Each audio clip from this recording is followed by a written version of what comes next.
All right. Hello. Today we're going to do a little print boot camp. So feel free to pause, follow along as you need to. First thing we need to get open, if you have not already submitted or downloaded your sketchbook cover, we need to do that, right? So we're going to go ahead and get Express opened slowly. Let that load. You could also go ahead and upload, or not upload, you could also go ahead and get open Schoology, okay, down here, go to resources. There are printing instructions in here. One of them is a little bit more advanced, and the other one is more for the beginner stage. So you're probably going to want to use the beginner stage one since this is your first time printing with the big printer, okay? Up here, I tell you which is which. This first one here is for beginners. Once you feel comfortable later on the semester with printing, you could move on to this, or maybe you'll have it down where you don't need either of them. But I'm going to go ahead and open that one up. Move this back out of the way. All right. We need to get Express open to save what we've been working on. Shoot open a tab here. Right now, it wants me to download beta. You are more than welcome to install that if you want to. You don't have to. Just going to click on the prior version. It will show you your recent work down here, but sometimes if it's not super recent, you need to go into projects. So whichever one is your sketchbook cover, that is what you need to download. Obviously, I have a ton of practice in here. I'll go ahead and click on this one here. Once you get your sketchbook cover open, you need to save it. So I'm going to go to download, JPEG. PNG, again, is also a photo file, but we want to use a JPEG. Start download. It'll show you that it's downloaded. It will pop up here sometimes. Sometimes mine pops up at the bottom of the screen, letting you know it's done. All right. Next thing here, we need to open Photoshop. If we look at our printing instructions, make it big for a second. The very first step is export out of Illustrator. We did not work in Illustrator, so we can skip this whole Illustrator part. It will become important though, obviously, when we start working in Illustrator, but for now, we don't need that. Scroll down, exporting out of Illustrator. Here we go. You need to get down to Photoshop. Get your JPEG, what we just downloaded, open in Photoshop. Okay. Minimize this. Yeah. I'm going to open Photoshop. If there's an update available, you may want to update it. It could be kind of glitchy if it's not updated and you try to use it. For sake of time, I'm going to hope that mine's not super glitchy. Pull it over to where you can see it. Okay. So to get your image open in Photoshop, we don't need to hit new file. New file is opening up an artboard, which we will need to do for the first big project, but for now, we just need to open up what we've already made. So you can do that here by hitting open, or you can go to file and hit open here. Either way works. So you need to find where it has just downloaded. I recommend that when you download something and it doesn't ask what folder you want it to be saved to, let me open up my folder here, my file explorer. Downloaded my cover. It's not in my OneDrive, in my digital design folder, so I can grab it. I could drop it in there. Put it in my sketchbook cover folder. Boom. Keeping things neat and organized. Go in here and open that up. Okay. Once you have it open in here, there are a few things that we need to do. And again, it's a good idea maybe to have this up and follow it. So we have it open, our image open in Photoshop. So you can do it either way here.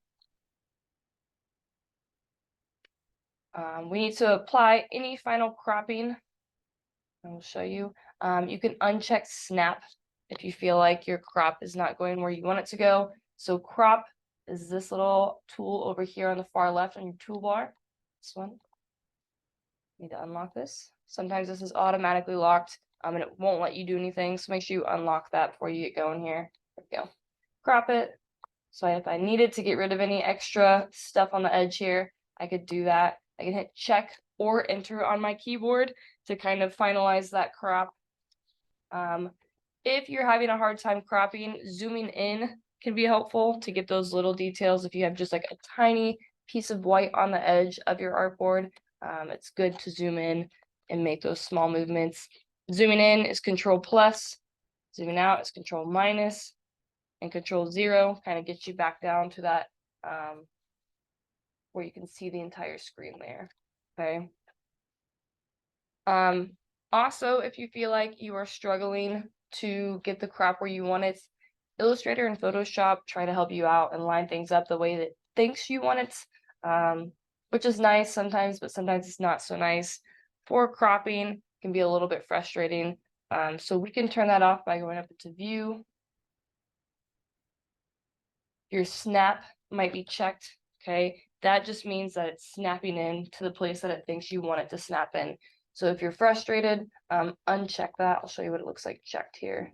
See, it's got that little check mark next to it. Just click on it and it won't snap anymore, okay? Once you get it cropped the way you like it, I switch back over to this move tool. That way I'm not stuck in the crop anymore.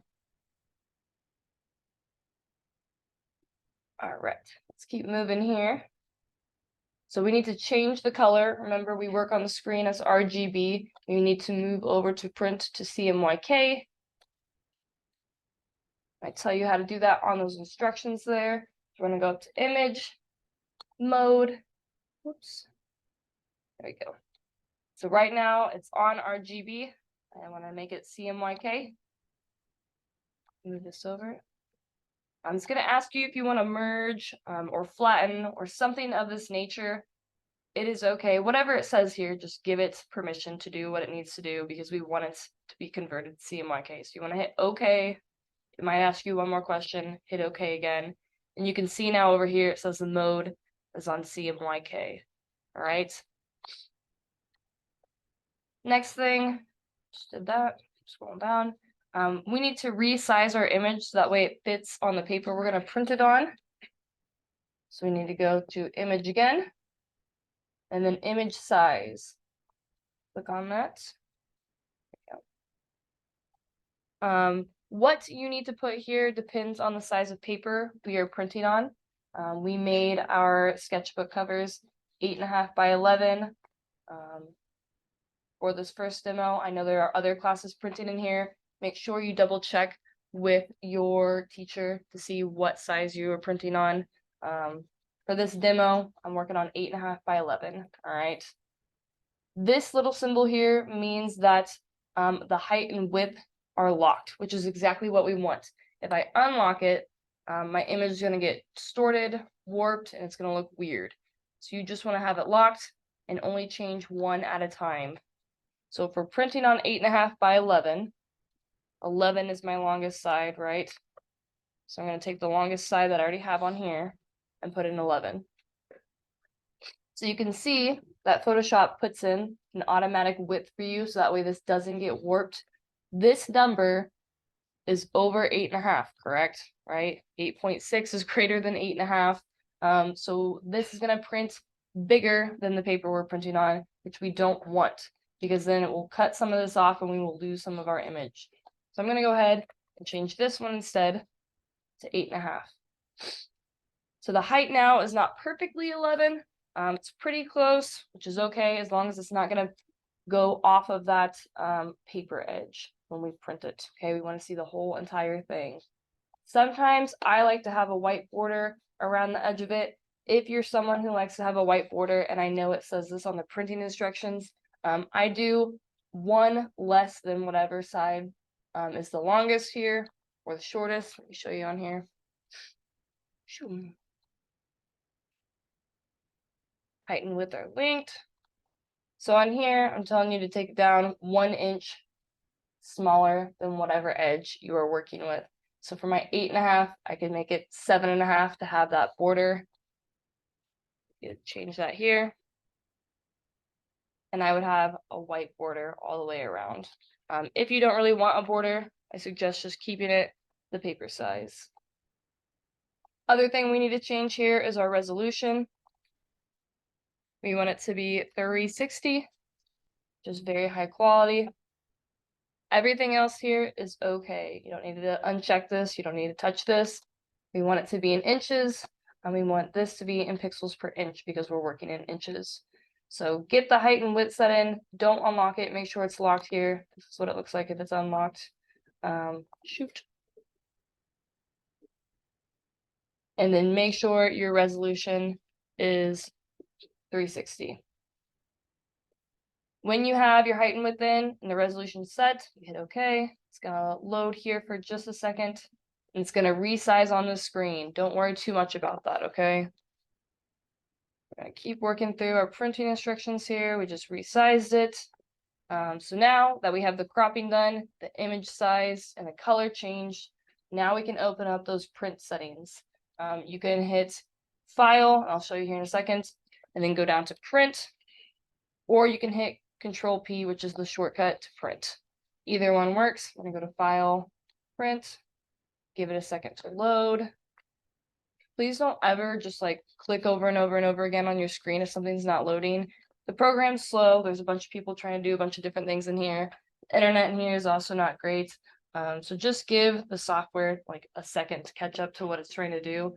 Cannot think as fast as you can think. So, all right, back over here. This guy back up. So you should see something like this, which we did, right? There it is. Make sure that before you hit print at any point, that this print preview screen looks like what you want it to look like, okay? This should be exactly what's going to come out of the printer. So if something over here doesn't look right, image is cut off, it's really tiny, it's not centered, do not hit print, okay? Even if you have everything set up correctly over here, we do not want to hit print over here because something is wrong. So we're going to work our way from the top down. All those steps are in here. I'm going to show you on my big screen. So mine looks not great, right? It's itty bitty tiny on a big piece of paper. That is not what we want it to look like. So again, we're working from the top all the way down. First thing we need to do here is change our printer. There are quite a few in here. And remember, it's important to always check your printer no matter what you're printing, whether it's on the Color Crappy for an assignment or on the Photo Fancy for a project. It is super important that you're picking the correct printer, all right? You can see on mine, I have a few older ones, photo and color. I want the one that is a little bit longer, that says Avon on it. If you have both of them, test one out. It's usually this longer one here, okay? So again, we're printing a fancy project. So we want it to be on the Photo Fancy printer, okay? Photo Fancy, not the Color Crappy, Photo Fancy. Click on it. I only want one copy of what I'm printing, so I'm not going to change that. I'm going to go ahead and click into the print settings. Give it a second to load. There's a few things we need to change here. This initial screen tells us a ton of information. It's telling us the paper size, telling us the media type, and the print target, okay? Immediately here I can see that this is wanting to print on 17 by 22 paper, which is much, much bigger than that 8.5 by 11 inch. So definitely I'm going to need to change some things in here. First thing I need you to change is the media type, okay? Yours probably just says plain paper on it. We want it to say satin photographic paper. So you need to go down to photo paper, because we're printing on photo paper. And slide over, and you're going to go down to that satin photographic paper in the middle. So photo paper and satin photographic. Click on it. Your print target here might say poster or just default. You want to click on the photo color. It should pop up with this little butterfly here as your print target. Okay, so you want to change your media type and your print target. The other tab here that we need to go in is the page setup. We don't need to do anything else with any of these other tabs. All you need to do is check the main and the page setup. We're going to click into the page setup. We want our paper source to say cassette. Everyone should be defaulted to cassette, but it's always good to check there. And then we need to change our paper size. All right. On the printing instructions here, we go down, down, down. Here we are. When you need to change the page size, there are a few shortcuts, all right, and you can see them pop up on the screen here. It doesn't just say the size, there's like little names attached to the paper types. So if you forget or you get lost, I have them up here when you're trying to figure out the size that you need, okay? So today we need the 8.5 by 11. To get there, I need to click on ANSI and then click on letter 8.5 by 11. So we're going to go back over there. ANSI, letter 8.5 by 11. You can see it changed right here. That's all we need to do in here. So I'm going to hit OK. Give it a second to load. Even though that window's closed too, I just hang out for maybe 10 more seconds to make sure nothing over here is going to change. See, takes a second. Next, we need to change the layout. Sometimes it does it automatically for you, but mine has not. Things are getting cut off. I need it to be in portrait orientation instead of landscape. I'm going to click portrait. Give it a second to load here. All right. So this is looking good to me. I can see I don't have my R in here. Nothing looks like it's getting cropped off. This is just what my image looks like. Okay. Next thing we need to do is we need to go down to the color handling. Yours probably says printer manages colors. We want it to say Photoshop manages colors. Okay. Photoshop manages colors. The printer profile right below that, we want CIE RGB, just kind of in the middle here. Click on that. Normal printing is good. Rendering intent, we want it to be perceptual. And then this black point compensation should not be checked. So make sure you uncheck that box. You don't really need to go down and do anything else down here. You don't need to change the scale. You don't need to click any of the printing marks or functions. Everything else should be pretty good. Sometimes this has been unchecked. It should be checked. You just want your paper or your image to be centered in your paper there, okay? But other than that, the only things you need to do are up here in the printer setup and then right below in the color management, all right? So before you hit print on here, you need to get up and physically walk to the printer and load your paper, all right? There's no point in hitting print because other people are loading their paper and you don't want their hard work to be put onto your print, all right? Nothing's more frustrating than taking the whole time to set this up, someone's uploading their paper, and you hit print and they've done the hard work for you. So before you hit print, you need to get up, walk to the printer, load that paper, and then you can hit print, okay? If you have any questions, call me over. The screenshots here are super helpful. I walk you through step by step on how to print. Hopefully it's pretty clear. And yeah, good luck printing today.